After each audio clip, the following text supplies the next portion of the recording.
नमस्कार दोस्तों, आध्यात्म चैनल में आप सभी का स्वागत है। दोस्तों, आज पापांकुशा एकादशी है। एकादशी का व्रत का महात्म्य आपको सुनाऊंगी और इसकी कथा भी साथ साथ में सुनाएंगे। और युधिष्ठिर कहने लगे, तो हे भगवान, यदि मनुष्य से यदि कोई भूल हो जाए तो वह क्या करे? क्या कोई ऐसा सुगम उपाय है जो ऐसे मनुष्य की रक्षा करे? तो श्री कृष्ण भगवान कहते हैं कि हे राजन, इस दृष्टि से पापांकुशा एकादशी का महत्व है। युधिष्ठिर बोले, हे भगवान, इस व्रत को करने की विधि क्या है और व्रत को करने से कौन कौन से फल मिलते हैं? यह किस मास में आती है? सब कृपा करके हमें बताइए। तो फिर श्री कृष्ण भगवान बोलते हैं कि हे धर्मराज युधिष्ठिर, आश्विन मास के शुक्ल पक्ष में आने वाली एक एकादशी का नाम पापांकुशा एकादशी है। पापों का नाश करने वाली इस एकादशी को व्रत करने से मनुष्य के सब पाप नष्ट हो जाते हैं। एक एकादशी के दिन विधि पूर्वक भगवान पद्मनाथ की पूजा करनी चाहिए। यह एकादशी मनुष्य को मनवांछित फल प्राप्त करने वाली है, जो फल मनुष्य कठिन तपस्याओं के द्वारा प्राप्त नहीं कर सकता। वह फल इस एकादशी के दिन क्षीर सागर में शेषनाग पर शयन करने वाले विष्णु भगवान को नमस्कार करने से मिल जाता है। जो मनुष्य अज्ञानवश अनेक पाप करते हैं परंतु अपने अपराधों की क्षमा मांगते हुए हरि को नमस्कार करते हैं, वे नरक में नहीं जाते हैं। और जो मनुष्य शंख चक्रधारी विष्णु की शरण में जाते हैं, उन्हें यम यातना नहीं मिलती। जो विष्णु भक्त शिव और शिव भक्त विष्णु की निंदा करते हैं, वे नरक को जाते हैं। अतः भक्तों को विष्णु एवं शिव को अलग न मान उनका सदैव सम्मान करना चाहिए। हजारों वाजपेयी और अश्वमेध यज्ञ से जो फल प्राप्त होता है वह एकादशी के 16वें भाग के बराबर नहीं होता है। और वो संसार में एकादशी व्रत के नाम दूसरा कोई व्रत नहीं। एकादशी के समान पवित्र तीनों लोकों में कुछ भी नहीं है।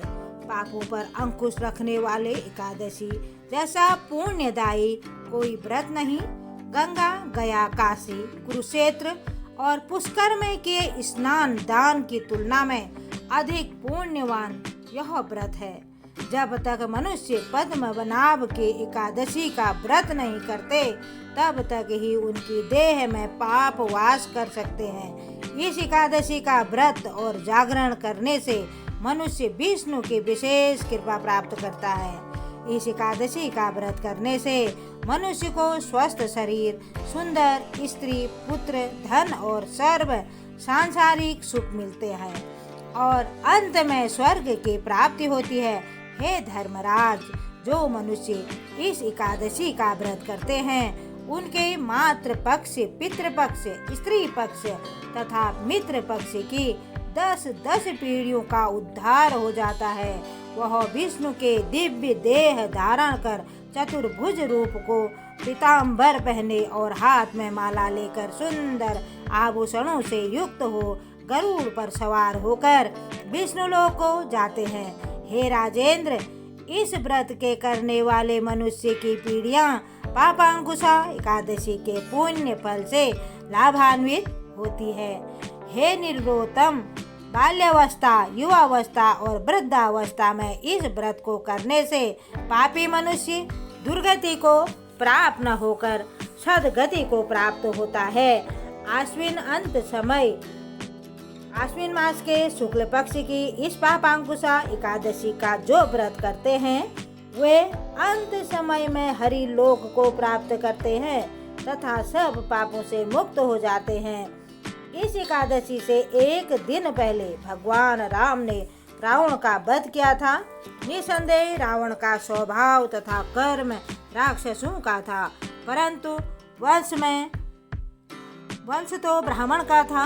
अतः ब्रह्मा हिंसा के दोष निवार्थ मर्यादा पुरुषोत्तम श्री राम ने पापांकुशा एकादशी का व्रत किया। लक्ष्मण, सीता तथा भालू बंदरों ने भी उपवास किया और पाप रहित हो गए। जो मनुष्य इस एकादशी के दिन भूमि, गौ, अन्न, जल, तिल, छत्री, सोना, जूती, वस्त्र आदि दान करते हैं, उन्हें यमराज के दर्शन नहीं होते और वह पुण्य प्राप्त करते हैं। जो मनुष्य किसी प्रकार के पुण्य कर्म के बिना जीवन व्यतीत करता है, वह लोहार के भट्टी की तरह सांस लेता है और ये सांस लेता हुआ निर्जीव के समान ही है। निर्धन मनुष्यों को भी यथाशक्ति दान देकर कुछ पुण्य अवश्य अर्जित करना चाहिए। धन वालों को सरोवर, बाग, धर्मशाला आदि बनवाकर दान करना चाहिए। ऐसे सांसारिक सुख सम्मान प्राप्त करते हैं, उन्हें यम का द्वार नहीं देखना पड़ता। वे दीर्घायु होकर, धनाढ़, कुलीन और रोग रहित होकर अंत में सर्वलोक को जाते हैं। जब एकादशी का संकल्प लेकर मनुष्य भगवान विष्णु का ध्यान रखकर व्रत करता है, तब अपनी बुराई पापों पर अंकुश रखता है। ऐसे में निश्चय ही भगवान विष्णु की कृपा प्राप्त करता है। और श्री कृष्ण बोले, हे धर्मराज, अब मैं आपको इससे संबंध रखने वाले एक कथा कहता हूँ, आप ध्यान से सुनना। प्राचीन काल में विंध्याचल पर्वत पर क्रोधन नाम का एक क्रूर बहेलिया रहता था। उसने हिंसा, लूटपाट, मद्यपान, मिथ्या भाषण में ही अपनी पूरी जिंदगी बिता दी थी। जीवन का अंतिम समय आया तो यमराज ने क्रोधन से एक दिन पूर्व दरबार में लाने की आज्ञा दूतों को दी। यमदूतों ने क्रोधन को जाकर बताया कि कल तेरा अंतिम दिन है। मृत्यु भय से भयभीत वह आक्रांत और निरसंस महेलिया अंगिरा ऋषि के आश्रम में पहुंचा और विनय पूर्वक प्रार्थना करने लगा।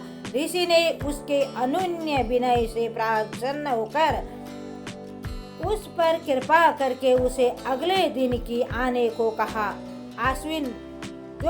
अगले दिन आश्विन शुक्ल पक्ष की जो एकादशी का विधि पूर्वक व्रत तथा भगवान विष्णु की पूजन का विधान बताया। इस तरह वह महापाप के व्याध पापांकुशा एकादशी का व्रत करके भगवान की कृपा से विष्णु लोक को गया। उधर यमदूत इस चमत्कार को देखकर हाथ मलते रह गए और खाली हाथ ही लौट गए। श्री कृष्ण ने कहा कि हे राजन, जो आपने मुझसे पूछा यह सब मैंने आपको बताया है। अब आपकी और क्या सुनने की इच्छा है? धर्मराज युधिष्ठिर ने कहा, हे योगेश्वर, मनुष्य पापों से कैसे बचता है? श्री कृष्ण ने कहा कि धर्मराज, तुमने बहुत उपयोगी प्रश्न किया है। जब व्यक्ति मन, वचन, कर्म से विष्णु भगवान के शरण में जाता है तो स्वयं भगवान उसकी रक्षा करते हैं। पाप कर्म नहीं हो पाते तो फिर भी यदि कभी भूल हो गई तो पापों पर अंकुश रखने वाली इस पापांकुशा एकादशी का विधि पूर्वक व्रत करें। हे राजन, इन सब सारांश यह है कि जो मनुष्य धर्म कर्म करते हैं उन्हें सुख मिलता है और जो अधर्मी हैं उन्हें दुर्गति भोगनी पड़ती है। धन्यवाद।